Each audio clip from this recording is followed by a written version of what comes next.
So this next one is personally one of the ones that I found the most egregious. This is terrible journalism. So it's titled, California Congressman becomes latest Republican to invoke Nazis to defend Trump and bash Biden.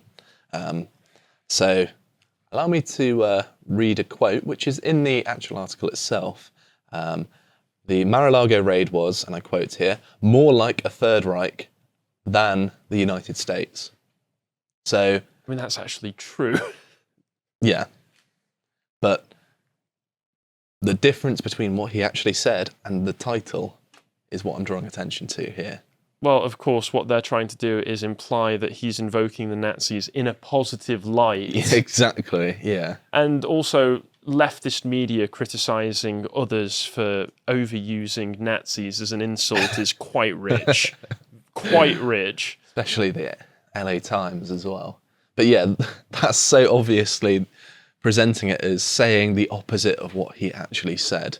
And it's important to note as well that the reason that you want to point out stuff like this happening with the headlines is that when most people, especially normies on Twitter and Facebook, see an article like this, they don't read the article. They'll take the headline, extrapolate from there the meaning from it, and the meaning is very clear in this instance, share it on Facebook, and everybody who sees it gets this very one-sided impression of what's been said. I mean, even if you read the article, unless you know what you're looking for, it's setting you up to have one specific interpretation of what, if you read it with, funnily enough, without any context, it's clear that it's a negative comparison rather than a positive one. But if you read it in the context of the title, then... you might get a different impression. Exactly, yeah. So, moving on to the next one, again from The Guardian. They're not all going to be from The Guardian, I might add, but it is a bit of a gold mine. The Guardian is a terrible publication, so... So, record profits for grain firms amid food crisis prompts calls for windfall tax. There's already some questions there, but I'm going to read from the body of text as well. So, Olivier de Schutter, a co-chair of EPS Food, International Panel of Experts on Sustainable Food Systems, which is quite a mouthful, and UN Special Rapporteur on Extreme Poverty and Human Rights said, the fact that global commodity giants are making record profits at a time when hunger is rising is clearly unjust and is a terrible indictment of our food systems. What's even worse, these companies could have done more to prevent the hunger crisis in the first place. So another quote which I missed out as well is, they are forecasting demand to outstrip supply at least until 2024, which is likely to lead to even higher sales and profits in the next 2 years. So what's the problem with this here? The problem with this, I would not even say, is necessarily intentional, because the problems that we've pointed out before in one of the premium podcasts we've done is that the left just cannot comprehend economics or economic theory or the laws of economics whatsoever. So this seems to me to more be like the blind leading the blind. They think they're right, but they just are so out of their wheelhouse that they've no idea how wrong they are. So what this is doing is going with the old classic, all corporations is evil, bro, leftist talking point. And, you know, to a certain extent, there is plenty of evidence for there being many evil corporations existing, especially the ones who lobby the government for special privileges and get those special privileges in the form of restricting competition. But outside of that influence, I'm going to ask a question that I asked Nick the other week, which is, okay, if I'm a producer of a particular commodity, and then the government, for whatever reason, maybe geopolitics, maybe war, who knows, bans all of my competitors, but just leaves me alone because I'm domestic, I'm local, and all of a sudden I get record profits from it, and I've not done anything to lobby the government in this way, this is just the circumstances that have befallen me. Is that my fault that I'm suddenly making record profits? Does it mean that I'm evil because all of a sudden I'm the only place that people can come to for a particular commodity? No. No, it doesn't. So this is just a complete misunderstanding of the situation. I've got here that in scenarios like this that they're describing, the increasing prices act as a form of organic rationing of food. If there's going to be a shortage, well, it's actually better that the prices reflect the actual true supply and demand rather than... The scarcity needs to be reflected in the price, or else people will think there's an overabundance, which will just lead to shortages. Yeah, it'll make it even worse if the price isn't higher. So yes, there's going to be greater profits, but it's not necessarily a problem. And it is making it seem as if this... Well, I will say I do think it's a problem that the global situation we're in right now has led to the potential scarcity of certain types of food that will leave some in very difficult situations. Of course, yeah. But that's not the fault of the producers of the food. They're whinging about the profits for... And this is a problem caused by government. How is a windfall tax imposed by government going to help anybody? But of course, what they don't mention is the windfall tax.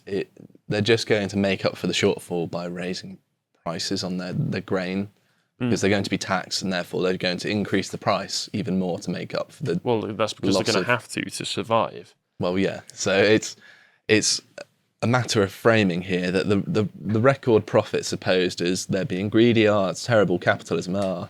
But in reality, would expect no less from the Guardian. Yeah, in reality, what they're doing is probably a good thing, that the prices are going up when the demand is going up. Yeah, too. not to linger too hard on the point either as well. You've just got to remember that the tax that they're planning on implementing, I think there's been talk of they would be thinking of redistributing some of that money to lower income families so they're better able to feed and clothe themselves over what's probably going to be a difficult winter for a lot of people. That won't get the producers to be able to make any more food than they would otherwise. That's just going to mean that more people are going to have slightly more money with which to cause shortages faster. But I didn't think that this was an example of them deliberately doing something to try and convince people. I think it's just them viewing the situation through their paradigm, through their worldview, and that leads them to presenting it in a slightly twisted way. Yes, it's incompetence predicated off of bias. So this next one's a bit more explicit. House of the Dragon star, Steve Toussaint, responds to racist viewers. So I'm going to read from the body of text as well. I wasn't expecting something like this from the New York Post, to be honest. I know, yeah. It's unfortunate. House of the Dragon star, Steve Toussaint, spit fire at racist viewers. That's annoying. Should be spits, plural, so not a single cringe. fire. It's so cringe, the idea of spit fire like he's in some rap battle or something. It's obviously a play off of the dragon side of things because it's Game of Thrones, isn't it? I'm going to say spits fire at racist viewers after some raised an issue with his casting as Lord Corlys. I haven't seen it yet. I imagine. Corlys Valerian in the new HBO series, which premiered on Sunday. The British actor, 57, told Men's Health that several fans said his casting was not true to the book's depiction of members of House Valerian. It seems to be very hard for people to swallow, said Toussaint of his character, who is the richest man in Westeros. No, he's going. Oh no, I can see the argument he's making already. Oh no. They are happy with a dragon flying. They're happy with white hair and violet-coloured eyes. But a rich black guy, that's beyond the pale. That's not the complaint. I hate this. This is cancer. According to the book, Fire and Blood, the source material of House of the Dragon, Lord Corlys is never stated to be white, but is said to have hair that is Targaryen white blonde. When they asked me to stop shaving, I was like, oh no, I'm a big fan of the beard, but it's part of the look. It's striking, he said, of his character known as the Sea Snake. Even if the show doesn't do well, I will look good, and that's what's important. I mean, so there's so much wrong with what he's saying, but that's not the focus. Right. Obviously, he's a madman. Yeah, as a nerd... As a nerd, this has made my blood boil, especially as somebody who in particular really enjoys the books that the Game of Thrones universe is based off of. So where to start with this? So for one, implying that viewers are racist for purely having a preference for accuracy to the source material. However, that's not the journalist's fault. That is just what he's saying. Yeah. It doesn't seem... The main problem here is omission.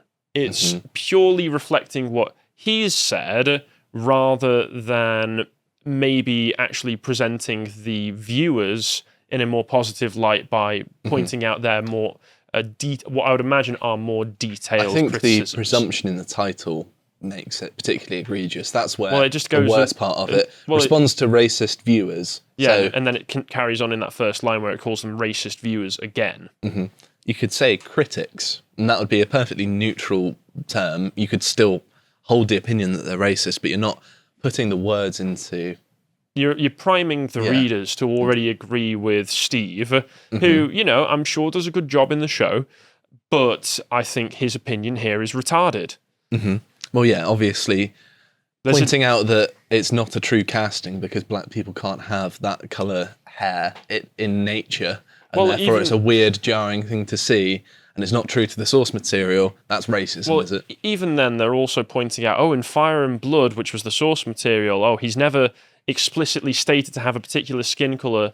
That's also misleading because in the books themselves, they always state that Targaryens and the Valerian family as an offshoot of the Targaryens are all pale skin and also have the violet eyes and white hair. So they're missing out that crucial bit of context to make it so that it's to make it clearer that these racist viewers actually have a point. If you're going for accuracy of adaptation, I could go on about everything else he said for days, but I'll save us. But yes, again, this is framing it in a way where it's trying to mislead you by the presumptions that you go into starting to read the article. John says, I don't want no white men in Chinese ancient fantasy neither. Immersion as well. Yes, and that's true. It's all about immersion. Well, no, that's the thing as well. In the actual source material, there are, geographical areas and cultures where black people do originate from. The Summer Isles, for instance, is where a number of the black characters from the books and the show hail from. So if you wanted to include more black characters, just have a few more characters come from that area. So I'll stop. I would like to clarify as well, this is a bit of a tangent, but in the kind of 60s and 70s where they got like famous Western actors and made them do blackface or brownface. Oh, that's hilarious. I mean, it's just like, that's obviously just a man in makeup. You can tell by the structure of his face. Well, and if they're famous, it's all the more egregious because you're just like, that just looks like... What was it, Breakfast at Tiffany's, where there's the white guy in the Chinese makeup?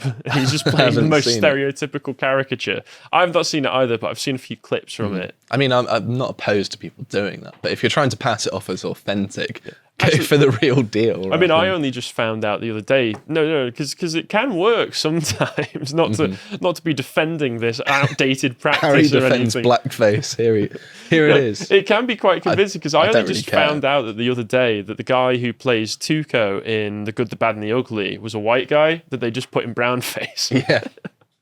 So, I mean, he fooled me. It's a bit more convincing, though, to be fair. Yeah, I mean, give him Mexican face. I mean, he looks a bit sleepy. How can you tell the difference?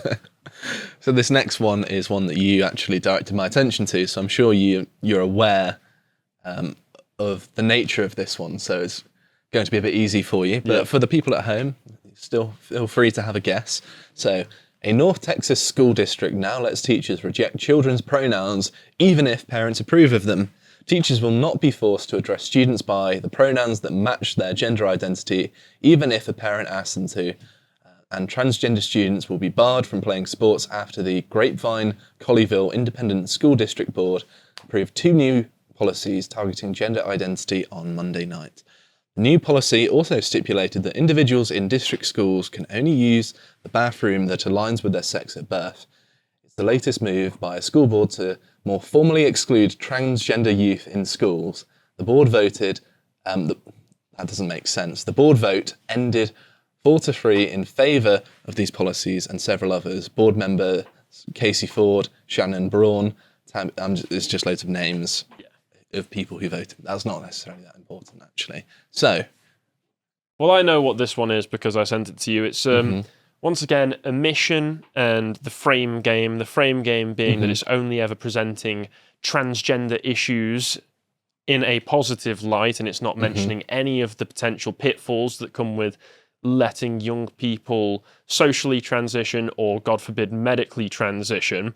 And then they're missing out the actual concerns highlighted by the parents. They're only highlighting that, there are some parents that are absolutely fine with this happening. Yes, but there are concerns from other parents. They're only presenting the one side of it because journalism in an ideal world is supposed to be neutral. But as we know, in the real world, nothing is ever neutral. And one of the best ways to identify which side they're on is to see which side's argument they're missing out. Mm-hmm. So yes, the part that I've singled out of this article is formally exclude transgender youth in schools. Well, the people voting it against calling them by their pronouns probably going to say, well, they're protecting them from potentially making a life Much more destroying difficult. decision. Yeah. Yep. So it's a false dichotomy between the two sides, really, isn't it? Also, I don't think any of the votes actually explicitly said, right, we're going to round up the trans kids and march them out of the school and bar them from ever entering again. So there is no way that's just an outright lie. Mm-hmm. And one of the easiest things you can do is just tell when they're just lying. So that's always a fun one to watch out for. To watch the full video, please become a premium member at lotuseaters.com.